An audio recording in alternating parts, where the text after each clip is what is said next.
महात्मा गांधी जी ने ईश्वर से प्रार्थना की और लोगों से कहा कि मैं अगले जन्म में भंगी बनकर जन्म लेना चाहता हूँ। हे ईश्वर, मुझे अगले जन्म में भंगी ही पैदा करना। महात्मा गांधी जी ने ऐसा क्यों कहा? और उसके साथ साथ बाबा साहेब डॉक्टर भीमराव अंबेडकर जब श्रम मंत्री बने तब इन भंगियों की विकास हुआ। लेकिन महात्मा गांधी क्यों ऐसा कहा कि मैं भंगी बनकर पैदा होना चाहता हूँ? भंगी के सबसे बड़े हितैषी कौन थे? भंगियों की सबसे अधिक अधिकार देने वाले कौन थे? चाहने वाले कौन थे? महात्मा गांधी या फिर बाबा साहेब डॉक्टर भीमराव अंबेडकर? आइए पूरी कहानी को समझते हैं। वीडियो में अंत तक बने रहें। के अम्बेडकराइट यूट्यूब चैनल में आप सभी का स्वागत है। जय भीम। बाबा साहेब डॉक्टर भीमराव अंबेडकर आने से पूर्व दिल्ली में सफाई मजदूरों का अपना कोई संगठन नहीं था। सफाई मजदूरों की अवस्था बड़ी दीनहीन अवस्था में थी। नगर पालिकाओं में नियुक्त सफाई करने वालों की बड़ी दुर्दशा हो रही थी।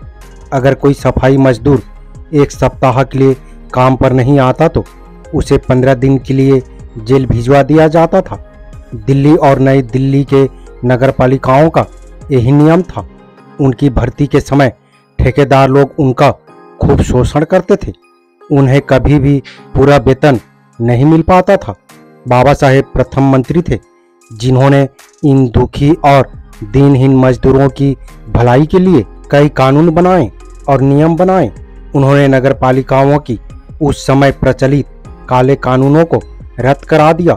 गांधी जी का कहना था कि सफाई करने का काम पुरुषार्थ है, लेकिन उन्होंने इस पुरुषार्थ यानी आदर्श भंगी के काम को करने के लिए वर्धा जैसे ग्राम या अहमदाबाद में ब्राह्मण बनियों के लिए प्रशिक्षण केंद्र नहीं खोला।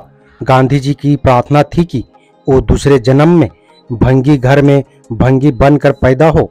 ये गांधी जी की मीठी चाल थी। भंगी बनने के लिए दूसरे जन्म की प्रतीक्षा करने की आवश्यकता नहीं है। इसी जन्म में कोई भी भंगी बन सकता है। इसके लिए केवल एक लोहे की टोकरी और डंडी की आवश्यकता है जिससे नाला साफ कर सके। ये सिर्फ 2 मिनटों में पूर्ण हो जाता है।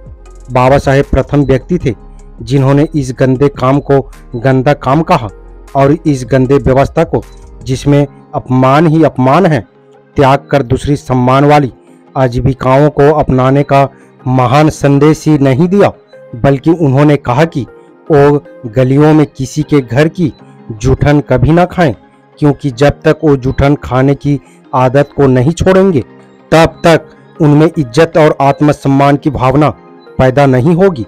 घर और गली की सफाई के बदले में उन्हें खाने के लिए घर के कोने में रखा हुआ सड़ा गला अन्न और जूठन ही इनको मिलता है। ऐसा करना अत्यंत अमानवीय है। इस अमानवीय कार्य प्रणाली और जूठन देने की प्रवृत्ति को स्थायी नियति बनाने के लिए सफाई मजदूरों को अलग अलग क्षेत्र या मोहल्लों में निश्चित कर दिए गए। मोहल्लों को परंपरा से साफ करने के लिए निश्चित क्षेत्र या मोहल्ले के वृत्ति का नाम से जाना जाता है। यह एक वंशानुगत मिल्कियत माना जाता है। एक सफाई मजदूर के वृत्ति क्षेत्र में दूसरा वृत्ति सफाई मजदूर कोई काम करने आने का प्रयास करता है तो वह आपस में कोर्ट कचहरी में मुकदमे करते हैं। कोर्ट में भी इसे वंशानुगत अधिकार मानकर फैसला दिया जाता है।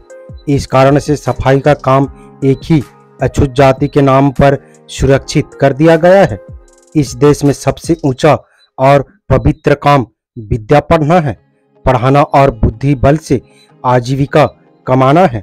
एक ही ब्राह्मण जाति के लिए सुरक्षित है तो दूसरी और सबसे नीचा और गंदा सफाई करने और कूड़ा कचरा मल मूत्र आदि ढोने का काम भी एक ही अछूत जाति के लिए सुरक्षित है। फर्क यह है कि एक अपनी पुरोहिताई के लिए शुद्ध अन्न, वस्त्र, फल फूल, मिष्ठान दान दक्षिणा के नाम पर लेता है तो दूसरी ओर बासी सड़ी गली झूठा अन्न, फटा पुराना उतरन और नाम मात्र का धनवृत्ति के रूप में पाते हैं। एक पूजा और सम्मानित किया जाता है तो दूसरा धुतकारा और फटकारा जाता है। कैसी विडंबना है कि जो भेदभाव, छुआछूत और पक्षपात को गंदगी फैलाता है वह पूजा जाता है, और जो नरकीय गंदगी का दूर कर स्वास्थ्य वर्धक सफाई करता है उसका अपमान किया जाता है। बाबा साहेब ने इन कुरीतियों को दूर करने के लिए ऐसे कानून बनाए जिसने इन्हें नगर पालिकाओं में स्थायी नौकरी मिले, समय पर वेतन मिले, ताकि वह अछूत समाज का सबसे दीनहीन अंग भी ताज़ा खाना खाकर हर प्रकार की उन्नति कर सके। बाबा साहेब डॉक्टर भीमराव अंबेडकर ने स्वयं ही इसके ओर ध्यान दिया। नई दिल्ली और दिल्ली के सफाई कर्मचारियों को एक मीटिंग 22 पृथ्वीराज रोड नई दिल्ली में 4 जून 1944 में एक मीटिंग बुलाई। उपस्थित कर्मचारियों को सुझाव दिया कि वो म्युनिसिपल कामगार यूनियन नाम से अपना एक संगठन बनाएं। उन्हें वापस में ही अपना अध्यक्ष, मंत्री आदि चुनने को कहा। उस नवगठित यूनियन के प्रथम सभापति थे रमेश यादव और नासिक निवासी थे। निर्माण विभाग में ठेकेदार थे। इस यूनियन के द्वारा सफाई मजदूरों को आश्चर्यजनक उन्नति हुई। आज सफाई मजदूर अपनी विपन्नता से उभर कर आर्थिक दृष्टिकोण से बहुत अच्छा है।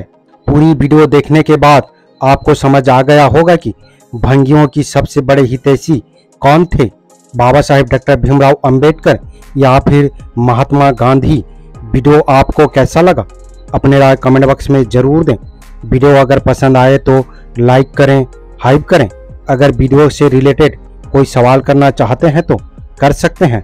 हम प्रयास करेंगे कि आपकी सवाल का जवाब दे सकें, वो चाहे वीडियो के माध्यम से हो या फिर कमेंट बॉक्स के माध्यम से। उम्मीद करता हूँ वीडियो को समझ गए होंगे। अगर समझ गए हैं तो अपने परिवारजनों को, दोस्तों को, मूल निवासी, SC, ST, OBC, Bahujan Samaj को शेयर जरूर करें ताकि उन्हें भी पता चल सके, जानकारी हो सके। मेरा आप सभी बहुजन समाज, मूल निवासी अम्बेडकरवादियों से अपील है, हम अपने समाज को जागरूक करने के लिए बहुत मेहनत करते हैं और अम्बेडकर विचारधारा वाले वीडियो को लाते रहते हैं। आपकी एक सब्सक्राइब हमारे हौसले को बुलंद कर हमें दोगुनी हौसला प्रदान करता है, मजबूत करता है।